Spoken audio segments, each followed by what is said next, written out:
जातिवादी सोच व मानसिकता के चलते इन्हें ये आरक्षण का पूरा लाभ नहीं मिल पा रहा है।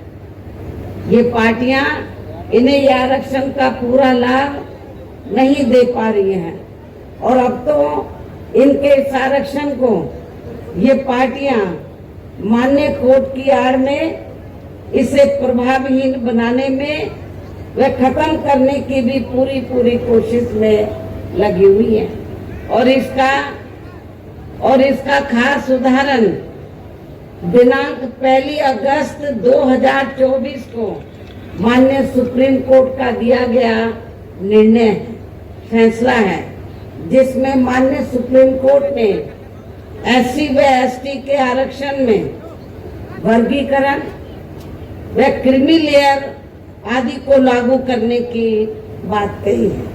और यदि इन वर्गों के आरक्षण के मामले में केंद्र की वर्तमान भाजपा सरकार की भी नीति व नीयत साफ होती तो फिर ये सरकार, जो वर्तमान केंद्र की भाजपा सरकार है, तो फिर ये सरकार माननीय सुप्रीम कोर्ट के आरक्षण को लेकर आए इस निर्णय को बिना कोई देरी किए हुए उसे निष्प्रभावी बनाने व पूर्व की स्थिति में लाने के लिए संसद का विशेष सत्र बुलाकर फिर संवैधानिक संशोधन विधेयक जरूर लाए।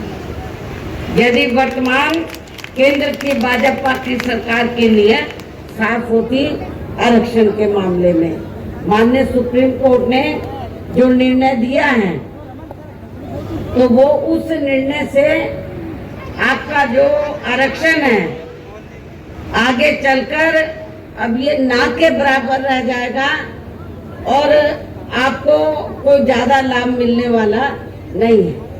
तो जो अभी तक आपको ये सुविधा मिल रही थी तो उस स्थिति में लाने के लिए तो फिर सुप्रीम कोर्ट का निर्णय है, तो इसको कौन बदल सकता है? इसको सेंटर की सरकार बदल सकती है। वर्तमान में केंद्र की सरकार किसकी है? भारतीय जनता पार्टी की।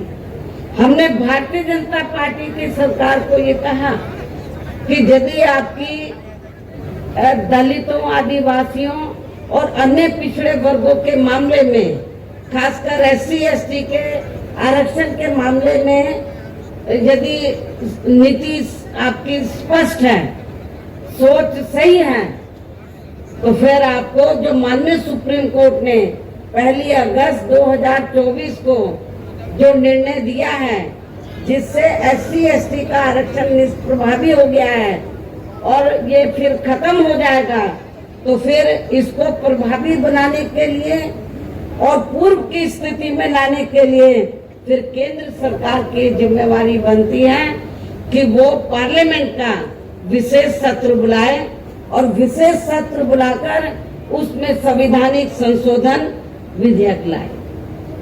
और उसमें फिर हम देखते हैं कांग्रेस और पूरा विपक्ष तो वो आपको सपोर्ट करता है नहीं करता है, जिन्होंने संविधान बचाने और आरक्षण को बचाने के नाम पर पूरे देश में दलितों, शोषितों को, पिछड़ों को गुमराह करके इनका वोट तो ले लिया, लेकिन जब माननीय सुप्रीम कोर्ट ने जजमेंट दिया तो जजमेंट के बाद इनको सांप सूंघ गया है। ये सारी विपक्ष की पार्टियां, कांग्रेस और इनका इंडिया गठबंधन सब चुप है, कुछ बोलने के लिए तैयार नहीं। हमारे लोगों ने भी बहुत बड़ी गलती की, उनके बहकावे में आ गए।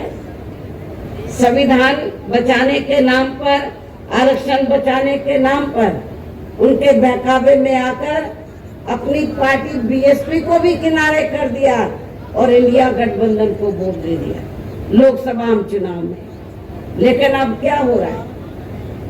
चुनाव खत्म होने के बाद इंडिया गठबंधन को फायदा तो हो गया गुमराह करके आप लोगों को, लेकिन जब 1 अगस्त को निर्णय आया आरक्षण को लेकर कि जो शेड्यूल कास्ट के लोग हैं, ट्राइब कम्युनिटीज के लोग हैं, दलित जो लोग हैं, आदिवासी लोग हैं, तो अब इनको जो पहले से आरक्षण मिल रहा था, जो इनका कोटा मुकर्रर था, जो पहले से आरक्षण मिल रहा था, वो ना मिलके अब इनका वर्गीकरण किया जाएगा।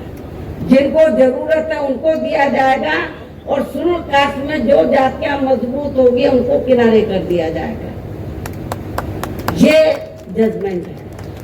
लेकिन ये आप लोगों को मालूम होना चाहिए कि जिन शेड्यूल कास्ट में जो जातियां कुछ आगे भी बढ़ी हैं, मुश्किल से 5-6% लोग बढ़े हैं, बाकी लोगों की सामाजिक, आर्थिक और शैक्षणिक की स्थिति में अभी कोई ज्यादा बदलाव नहीं आया है। इसलिए इनके वर्गीकरण की अभी जरूरत नहीं है, बल्कि जो पूर्व में जैसी स्थिति बनी थी, इनको सबको अभी पूरा आरक्षण देने की जरूरत है। लेकिन जब हमने इसके खिलाफ आवाज उठाई तो फिर सारी पार्टियां चुप हो गई। हमने बीजेपी को भी कहा कि सुप्रीम कोर्ट का जजमेंट है, आप संविधानिक संशोधन विधेयक लाइए और आप उसे पार्लियामेंट में लाकर पास कराएं। हम अपोजिशन को भी देखेंगे, इंडिया गठबंधन को भी देखेंगे कि वो आपको सपोर्ट करता है नहीं करता है। तो जो बीजेपी की सरकार है सेंटर की, वो संविधानिक संशोधन विधेयक अभी तक नहीं लाई है, अपोजिशन चुप है। तो ऐसी स्थिति में आप लोग एक बार तो धोखा खा गए, इनके बहकावे में आ गए इंडिया गठबंधन के, कांग्रेस के, और आप लोगों ने वोट दे दिया कि हम संविधान बचाएंगे, आरक्षण बचाएंगे। जब माननीय सुप्रीम कोर्ट ने आपके आरक्षण पर चोट मारी तो ये सारी पार्टियां चुप हो गई।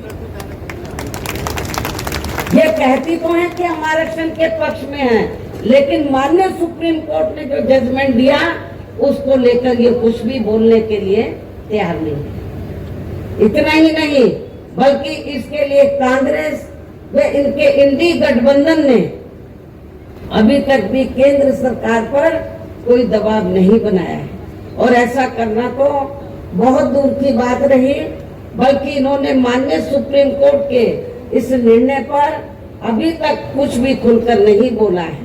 और इस मामले में केंद्र की भाजपा सरकार व अधिकांश सभी विरोधी पार्टियां अभी तक भी चुप्पी साधे हुए हैं। यहाँ मैं ये भी बता देना चाहती हूँ कि माननीय सुप्रीम कोर्ट ने SC/ST आरक्षण में वर्गीकरण करने और क्रीमी लेयर को भी लागू करने का ये कार्य अब राज्य सरकारों के ऊपर ही छोड़ दिया है। अब ये राज्य सरकारों के ऊपर ही छोड़ दिया है, जो अब अपने हिसाब से इसका पूरा राजनीतिक फायदा भी उठाएंगे। साथ ही इसकी आड़ में इन वर्गों को बांटकर इन्हें आपस में ही लड़ाएंगे। अर्थात अब ये पार्टियां फूट डालो वे राज करो की नीति का भरपूर फायदा उठाएंगी इस जजमेंट की आड़ में। जबकि संविधान के मुताबिक अभी तक क्या था ये जजमेंट आने से पहले, जबकि संविधान के मुताबिक किस जाति को SC व ST की सूची में शामिल करना है या नहीं करना है, तो इसका ये अधिकार अभी तक केवल संसद, किसको था, पार्लियामेंट को था, संसद व माननीय राष्ट्रपति जी को ही दिया हुआ था संविधान के मुताबिक, जिसे 1 अगस्त 2024 को माननीय सुप्रीम कोर्ट के आए निर्णय के जरिए इसे अब वापस लेकर सीधे ही राज्य सरकारों को दे दिया है, जिससे अब इन वर्गों के साथ काफी ज्यादती होगी। अर्थात इनका अब ये आरक्षण ना के बराबर ही रह जाएगा।